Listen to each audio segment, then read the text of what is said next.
Hello दोस्तों, तो स्वागत है हमारे रियल एजुकेशन चैनल पर। आज हम लोग पढ़ने वाले हैं फिर से हिस्ट्री यानी इतिहास के हम लोग 7वां वीडियो देखने वाले हैं। जैसे कि हम लोग देख लिए थे 6 वीडियो हम इस चैनल पर अपलोड कर दिए हैं। ये 7वां वीडियो होने वाला है, तो आप लोग वीडियो के लास्ट तक बने रहिएगा। तो देखिए, हम लोग पढ़ लिए थे कि वहाँ के एकीकरण करने में, इटली के एकीकरण करने में कौन कौन से महत्वपूर्ण योगदान निभाए थे। तो बताए थे कि वहाँ के 3 वो जो वहाँ के शासक थे वो बहुत ही अहम भूमिका निभाए थे। पहला निभाए थे मेजनी, ये जोसेफ मेजनी इनको पूरा नाम है, और दूसरा है काउंट कबूर, और तीसरा है गेरेवाल्डी। तो यही 3 गो जो है वो इटली के एकीकरण करने में महत्वपूर्ण भूमिका निभाए हैं। तो हम लोग जान लिए थे कि वहाँ के कौन कौन से बधाया था, उसके बाद सहायक तत्व। तो अब हम लोग जानते हैं मेजनी का योगदान, यानी वहाँ के इटली के एकीकरण करने में मेजनी का क्या योगदान रहा था। तो इनका सबसे पहले जन्म हुआ था 22 जून 1807 ईस्वी में। 22 जून 1807 ईस्वी में। अब मृत्यु हुआ था 10 मार्च 1872 ईस्वी में। 10 मार्च 1872 ईस्वी में इनका मृत्यु हो जाता है। मेजनी साहित्य गणतांत्रिक विचारों का समर्थक और योग सेनापति थे। तो मेजनी साहित्यकार थे, गणतांत्रिक थे, गणतांत्रिक विचार का समर्थन करते थे।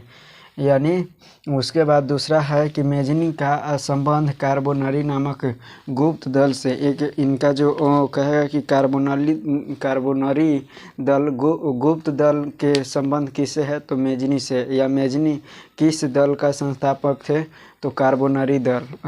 कौन से, तो कार्बोनरी। तो मेजनी का संबंध कार्बोनरी नामक गुप्त दल से था। उसके बाद है कि अगला 1830 ईस्वी में मेजनी उत्तरी और मध्य इटली के एकीकरण करना चाहा। वहाँ जो मेजनी थे वो मेजनी उत्तरी इंग्लैंड है, इटली है, और जो मध्य इटली है, ये दोनों को एकीकरण यानी एकजुट करना चाहे थे। कौन चाहे थे, तो मेजनी। लेकिन क्या हुआ कि मेटरनिख जो थे, मेटरनिख नागरिक आंदोलन को दबा दिया। वहाँ के जो नागरिक आंदोलन कर रहे थे, जो वहाँ के जनता थे, इटली के जो जनता थे, वहाँ के नागरिक आंदोलन कर रहा था तो मेटरनिख वहाँ के लोग तो मेटरनिख क्या किए कि मेटरनिख उस आंदोलन को दबा दिया। मेटरनिख एक ऑस्ट्रिया के चांसलर थे मेटरनिख।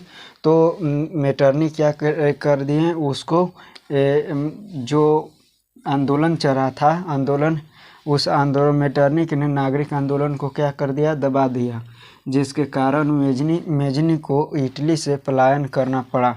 और उस कार्बोनरी जो इटली के उत्तरी और मध्य की इटली के एकीकरण करना चाहते थे, कौन, तो मेजनी करना चाहते थे। तो इसके वजह से वहाँ पे क्या हुआ कि मेटरनिख ने नागरिक आंदोलन को दबा दिया। क्या कर दिया, वहाँ के जो नागरिक थे उसको, वो लोग आंदोलन कर रहे थे, और उस आंदोलन को कौन दबा दिया, तो मेटरनिख दबा दिया। क्योंकि मेटरनिख नहीं चाहता था कि इटली के एकीकरण हो, इसलिए वह नागरिक आंदोलन को क्या कर दिया, दबा दिया, जिसके कारण मेजनी को वो इटली से पलायन होना पड़ा। जिसके वजह से क्या हुआ कि मेजनी इटली से क्या हो गया, पलायन हो गया, यानी छोड़ दिए। उसके बाद है कि मेजनी ने 1831 ईस्वी में यंग इटली नामक एक संस्था का स्थापना किया। याद रखिएगा, 1831 ईस्वी में ये दोनों बहुत ही महत्वपूर्ण है। तो ये जो है मेजनी ने किए थे 1831 ईस्वी में यंग इटली और यंग यूरोप का स्थापना किए थे। कब, तो 1834 ईस्वी में। ये दो गो जो है वो संस्था, यानी इस संस्था को स्थापना किए थे कौन? तो मेजनी। एक किए थे 1831 ईस्वी में और एक 1834 ईस्वी में। 1831 ईस्वी में यंग इटली का स्थापना किए और 1834 ईस्वी में यंग यूरोप का स्थापना किए।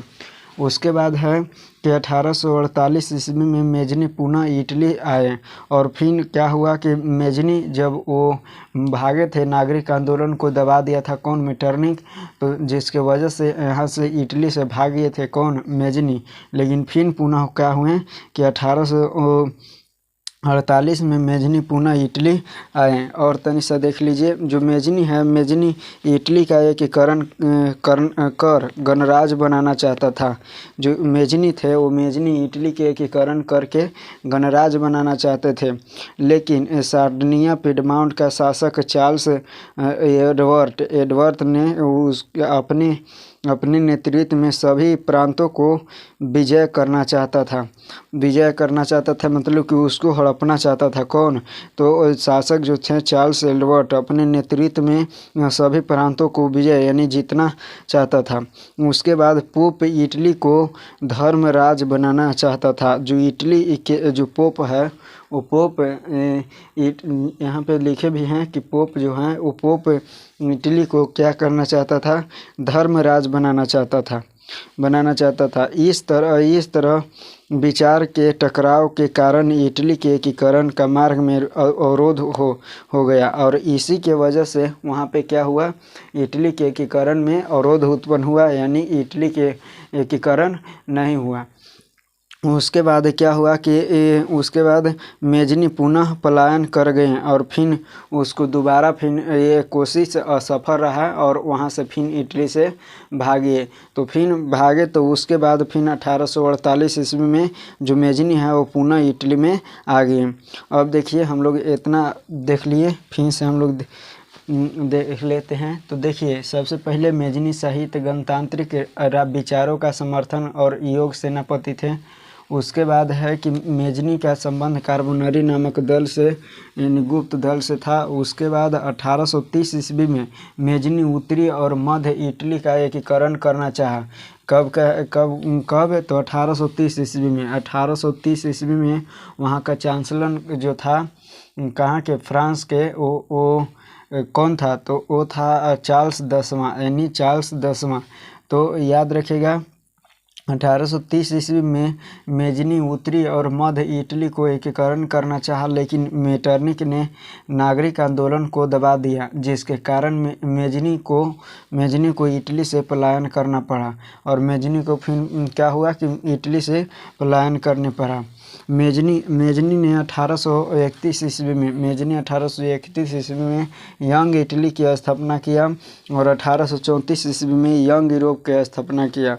उसके बाद मेजनी इटली के एकीकरण कर गणराज्य बनाना चाहता था। मेजनी जो है इटली के एकीकरण करके और जो जनता के मतलब कि हाथों में सौंपना चाहते थे शासन, यानी जनता के भी अधिकार देना चाहते थे कौन? तो मेजनी। लेकिन सार्डिनिया पिडमाउंट के शासक चार्ल्स एडवर्ड अपने नेतृत्व में सभी प्रांतों का विजय करना चाहता था। वो अपने आप जो चार्ल्स एडवर्ड हैं वो अपने को जीतना चाहते थे कि किसको? सार्डिनिया और पिडमाउंट पर। वो अपना राज अधिकार नहीं जमाना चाहते थे कौन? तो चार्ल्स एडवर्ड ने पोप इटली को धर्मराज बनाना चाहता था। और जो पोप है वो पोप इटली को क्या करना चाहता था? धर्मराज बनाना चाहता था। इस तरह विचार के टकराव के कारण इटली का एकीकरण का मार्ग में अवरोध हुआ और ये दोनों के बातों के लेकर वहाँ पे एक अवरोध, एक दीवार खड़ा हो गया, जिसके वजह से इटली के एकीकरण नहीं हो पा रहा था। मेजनी पुनः पलायन कर गए और फिर पुनः वो पलायन कर गए यानी भाग गए। कहाँ? किसको छोड़ के? तो इटली के छोड़ के। फिर उसके बाद 1848 ईस्वी में मेजनी पुनः इटली आए। उसके बाद है अगला है क्वेश्चन है अगला कि जो था वहाँ पे 19वीं सदी में, याद रखिएगा 19वीं सदी में मध्य इटली 7 राज्यों में विभक्त था। जो मध्य इटली था वो 7 भागों में क्या था? विभक्त था। 19वीं सदी में जो वो था 19वीं सदी में मध्य इटली 7 राज्यों में क्या था, विभक्त था, जिसमें सातों राज्य इस प्रकार से है, यानी राजा देखिए सोबिया या सार्डिनिया, ठीक है। सोबिया सार्डिनिया पर कौन किसका अधिकार था, तो राजाओं का, वहाँ राजस्व था कहाँ पे, तो सोबिया एवं सार्डिनिया। फिर उसके बाद लोवेंडिया और वेनेशिया में किसका था अधिकार, तो वो ऑस्ट्रिया के था, ऑस्ट्रिया के था, यानी लोमेडिया और वेनेशिया का किस में था, तो ऑस्ट्रिया के। उसके बाद सिसिली और नेपल्स, नेपल्स पर किसका था, फर्डिनेंड का अधिकार था, किसका, सिसिली और नेपल्स पर फर्डिनेंड का अधिकार था। उसी प्रकार से पोपल पर कौन अधिकार कर ले था, तो पोप। उसके बाद पद्मा पर कौन अधिकार करने रहा था, तो हर्बसबर्ग अधिकार किए हुए थे, किस पर, पद्मा पर। उसके बाद मुंडेना पर कौन अधिकार किया हुआ था, तो हर्बसबर्ग। उसके बाद स्किन पर कौन अधिकार किया हुआ था, तो हर्बसबर्ग। तो यही 7 गो हैं जिसको 19वीं सदी में यही मध्य इटली है वो 7 राज्यों में क्या हुआ था, विभक्त था। पहला था क्या था, सावोई यानी सार्डिनिया। उसके बाद लोवेंडिया और वेनेशिया। उसके बाद है सिसिली और नेपल्स, पोपल। उसके बाद पद्मा और मुंडेना और टास्किन। यही जो है ये 7 राज्यों में क्या हुआ था, विभक्त था। तो कैवीं सदी में, तो 19वीं सदी में यहाँ जो मध्य इटली है वो 7 राज्यों में क्या हुआ था, विभक्त था। इसके वजह से और इस सभी चीज़ को लेकर ये जो मेजनी है, मेजनी ये करना चाहते थे, मेजनी। उसके बाद गेरिबाल्डी, काउंट कबूर आए हैं, उसके बाद गेरिबाल्डी आए। तो यही जो 7 गो राज्य है मध्य इटली को एकीकरण, यहाँ पे लिखा गया है कि जो उत्तरी और मध्य जो इटली है, उत्तरी और मध्य इटली है, उसको क्या करना चाहते थे, एकीकरण करना चाहते थे। तो मध्य इटली में 7 गो थे खंडित हुए, तो इसको क्या करना चाहते थे, एकीकरण। कौन, तो मेजनी। तो इतना था। और आगे है, इसके बाद आगे है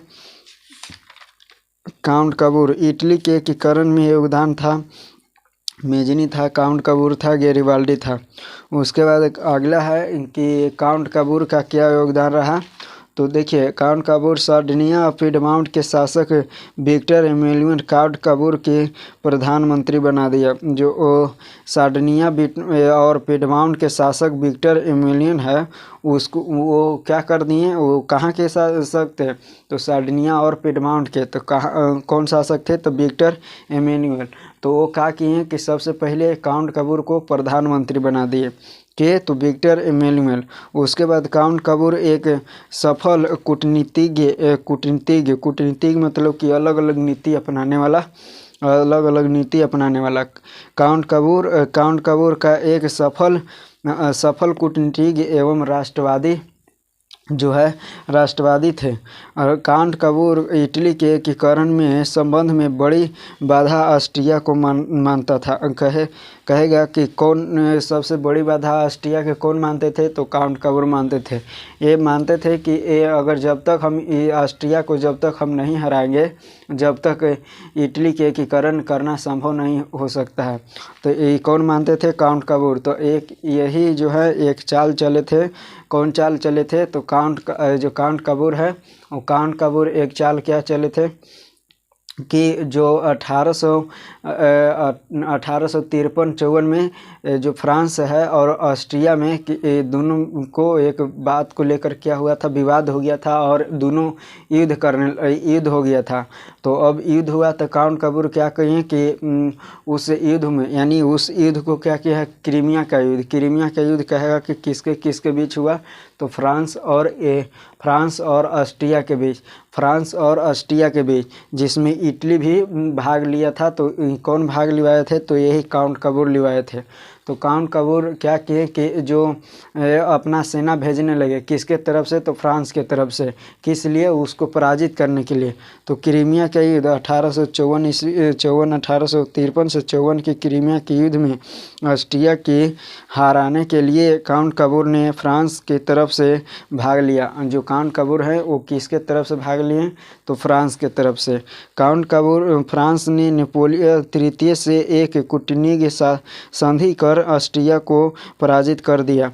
और जो वहाँ के शासक थे, कहाँ के, तो फ्रांस के शासक कौन थे, तो उस समय जो था युद्ध हो रहा था क्रीमिया के युद्ध 1853 से 1854 के बीच। तो उस समय जो फ्रांस के शासक कौन थे, तो नेपोलियन तृतीय। कौन थे, नेपोलियन तृतीय। और काउंट कबूर नेपोलियन तृतीय से हाथ मिला लेते हैं और अपना सेना जो है वो नेपोलियन तृतीय को देते हैं। कौन, काउंट कबूर। और इस तरह से ऑस्ट्रिया को क्या हो जाता है, पराजित हो जाता है। उसी समय ऑस्ट्रिया जो है हार जाता है। काउंट कबूर ऑस्ट्रिया को हराकर लोमंडिया और पिडमाउंट पर क्या कर दिया, कब्जा कर लिया। जो काउंट कबूर है, जो ऑस्ट्रिया जो कब्जाया हुआ था इसका लोमंडिया और पिडमाउंट, तो ये पिडमाउंट को क्या कर लिए, ये कब्जा कर लिए। कौन, काउंट कबूर। फ्रांस के मदद करने के बदले, जो फ्रांस के मदद जो किए थे, कौन किए थे, काउंट कबूर ने। तो सीस और जो सेवय नामक सियायत फ्रांस को दे दिया। और जो ऑस्ट्रिया को हरा दिए। कौन हरा दिए, तो जो काउंट कबूर भाग लेकर तो फ्रांस को एक गिफ्ट की तरफ क्या दे दिए, जो सीस है और एक सेवाय है, ये दोनों जगह है, यानी सियायत फ्रांस को दे दिया। क्या दे दिए, गिफ्ट में फ्रांस को दे दिए। किस लिए, क्योंकि पहले ही कहा गया था। उसके बाद है 1860 से 61 तक काउंट कबूर ने सिर्फ रोम को छोड़कर उत्तरी और मध्य इटली को सभी रियासतों को मिला दिया। और जितने भी जो बाधा था, कि कौन बाधा था, ऑस्ट्रिया। अब ऑस्ट्रिया को हरा दिए तो वहाँ पे एकीकरण करने में बहुत ही आसान हो गया। और वहाँ पे 1860 से 61 के बीच जो उत्तरी है, जो उत्तरी और मध्य इटली है, उत्तरी और मध्य इटली हैं, जो मेजनी नहीं कर सके थे, तो वो काम कौन किए, काउंट कबूर कर दिए। ये दोनों को क्या कर दिए, एक में मिला दिए। कौन मिला दिए, तो काउंट कबूर। उसके बाद 1872 तक दक्षिण इटली, रोम तथा वेनेशिया को छोड़कर बाकी रियासतों का विजय कर लिया। और सभी पर क्या कर लिए, विजय कर लिए। किस पर, दक्षिण इटली, रोम तथा वेनेशिया को छोड़कर बाकी रियासतों पर विजय कर लिए। कौन, तो यही काउंट कबूर। तो इस तरह से काउंट कबूर का योगदान रहा। तो आप एक बार देख लीजिएगा काउंट कबूर का योगदान, मेजनी का योगदान हम लोग देख लिए। अब हम लोग देखते हैं काउंट कबूर का योगदान। देखिए, जितना हम बताए उतना लिख दिए हैं बोर्ड पर। आप एक बार स्क्रीनशॉट इसको पहले ले ले। चलिए देखिए, काउंट कबूर जो है वो, काउंट कबूर सबसे पहले सार्डिनिया पिडमाउंट के शासक विक्टर एमेनियन काउंट कबूर को क्या कर दिए, प्रधानमंत्री नियुक्त किए। काउंट कबूर सार्डिनिया पिडमाउंट के शासक जो विक्टर एमेनियन है, वो काउंट कबूर को क्या कर दिए, प्रधानमंत्री नियुक्त कर दिए। काउंट कबूर एक सफल कूटनीतिज्ञ में बताएं, एक अलग अलग नीति अपनाने वाले, ठीक है, नीति अपनाने वाले। यानी काउंट कबूर एक सफल कूटनीतिज्ञ एवं राष्ट्रवादी थे, ठीक है। उसके बाद काउंट कबूर इटली के एकीकरण के संबंध में बड़ी बाधा ऑस्ट्रिया को मानते थे। किसको मानते थे, ऑस्ट्रिया को। कौन मानते थे, काउंट कबूर, कि अगर इटली का एकीकरण नहीं हो रहा तो इसके सबसे बड़ी बाधा क्या है, तो ऑस्ट्रिया है। उसके बाद है 1853-54 के क्रीमिया के युद्ध में, याद रखिएगा 1853-54 में क्रीमिया के युद्ध हुआ था, जो किसके बीच हुआ था, तो फ्रांस और ऑस्ट्रिया के बीच, फ्रांस और ऑस्ट्रिया के बीच हुआ था, फ्रांस और ऑस्ट्रिया के बीच। जो ये क्रीमिया का युद्ध किसके किसके बीच हुआ था, तो क्रीमिया का युद्ध फ्रांस और ऑस्ट्रिया के बीच कब हुआ था, तो 53-54 में हुआ था। युद्ध के ऑस्ट्रिया को हराने के लिए काउंट कबूर ने फ्रांस के तरफ से भाग लिया, और जो काउंट कबूर हैं वो क्या कर दिए, फ्रांस के तरफ से भाग लिए, यानी अपना सेना फ्रांस के, यानी बिना कहले ही वो जान रहे थे कि बिना ऑस्ट्रिया को हराए हम एकीकरण नहीं कर, बिना एकीकरण हराया हुआ संधि नहीं कर सकते हैं, यानी जब तक हम फ्रांस के नहीं हराएंगे जब तक हम इसको संधित नहीं कर सकते हैं, यानी इटली के एकीकरण नहीं संभव है। तो इसको हराने के लिए फ्रांस के तरफ से अपना कदम बढ़ाएं, यानी फ्रांस की ओर कदम अपना बढ़ाएं और फ्रांस के तरफ से सेना को भेजने लगे फ्रांस के। उसके बाद काउंट कबूर हैं, वो काउंट कबूर फ्रांस के नेपोलियन तृतीय, फ्रांस के उस समय शासक कौन थे, तो नेपोलियन तृतीय से एक कूटनीतिक संधि कर ऑस्ट्रिया को पराजित कर लिया। और जो नेपोलियन तृतीय हैं वो काउंट कबूर क्या कर लिए, संधि कर लिए, यानी मिल गए, क्या कर लिए, मिल गए, और संधि करके दोनों मिलकर और ऑस्ट्रिया को क्या कर दिए, पराजित कर दिए। तो सबसे पहले काउंट कबूर ऑस्ट्रिया को हराकर नोर्मंडिया और पिडमाउंट को क्या कर लिए, कब्जा कर लिए, ये दोनों पर क्या कर लिया, कब्जा कर लिया, कौन, काउंट कबूर। उसके बाद है फ्रांस के मदद करने के बदले फ्रांस जो मदद किया किसको हराने में, ऑस्ट्रिया को हराने में, ठीक है, ऑस्ट्रिया को हराने में वो भी मदद किया, क्योंकि ये तो चाहबे कर रहे थे कि जब तक हम लोग काउंट कबूर क्या चाहते थे कि जब तक हम ऑस्ट्रिया को हराएंगे नहीं, जब तक हम इटली के एकीकरण करना संभव नहीं है। तो इसलिए वो एक प्रकार से सहायक यानी मदद के रूप में सोचे कि ये मदद कौन किया, तो फ्रांस, यानी फ्रांस कौन, तो नेपोलियन तृतीय। तो फ्रांस के मदद करने के बदले काउंट कबूर ने सीस और सेवाय ये दोनों क्या कर लिए, रियायत मतलब कि वो दे दिए, किसको, फ्रांस को दे दिए। उसके बाद 1860 से 61 के दशक में 1860 से 61 के दशक में यानी 1860 से 61 के तक क्या कर दिए, काउंट कबूर ने सिर्फ रोम को छोड़कर उत्तरी और मध्य इटली को क्या कर दिए, सभी रियासतों को मिला दिए। जितने भी 7 भागों में 13 भागों में जो विभक्त था इटली, यानी मध्य और उत्तरी दोनों इटली था, वो उसको क्या कर दिए, जो खंडित था उसको एक मिला दिए। कौन मिला दिए, तो काउंट कबूर। उसके बाद है कि 1862 तक दक्षिणी इटली, रोम तथा वेनेशिया को छोड़कर बाकी रियासतों का विजय कर लिया। तो लिखिएगा आगे, इतना लिखने के बाद आगे लिखिएगा कि 1862 तक दक्षिण इटली रोम तथा वेनेशिया को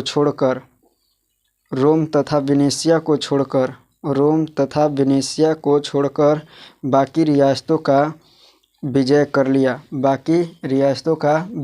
लिया। तो इस तरह से काउंट कबूर का अपना योगदान रहा। तो हम लोग फिर से देख लेते हैं कि सार्डिनिया पिडमाउंट के शासक विक्टर एमेनुएल काउंट कबूर को प्रधानमंत्री नियुक्त किए। फिर काउंट कबूर एक सफल कूटनीतिज्ञ एवं राष्ट्रवादी थे। काउंट कबूर इटली के एकीकरण के संबंध में बड़ी बाधा ऑस्ट्रिया को मानते थे। उसके बाद 1853-54 के क्रीमिया के युद्ध में ऑस्ट्रिया को हराने के लिए काउंट कबूर ने फ्रांस के तरफ से भाग लिया। क्रीमिया के युद्ध फ्रांस और ऑस्ट्रिया के बीच हुआ था। 54 में काउंट कबूर नेपोलियन तृतीय से एक कूटनीतिक संधि ऑस्ट्रिया को पराजित कर लिया। पराजित कर लिया। काउंट कबूर ऑस्ट्रिया को हराकर नोर्मंडिया और पिडमाउंट को कब्जा कर लिया। उसके बाद फ्रांस के मदद करने के बदले काउंट कबूर ने सीस और सेवायस नामक रियासत को फ्रांस को दे दिया। 1860 से 61 तक कबूर ने सिर्फ रोम को छोड़कर उत्तरी और मध्य इटली के सभी रियासतों को मिला दिया। तो इस तरह से हम लोग के अगला पढ़ेंगे गरिबाल्डी का योगदान। तो हम लोग इस वीडियो को यहीं तक अंत करते हैं। तब तक के लिए जय हिंद।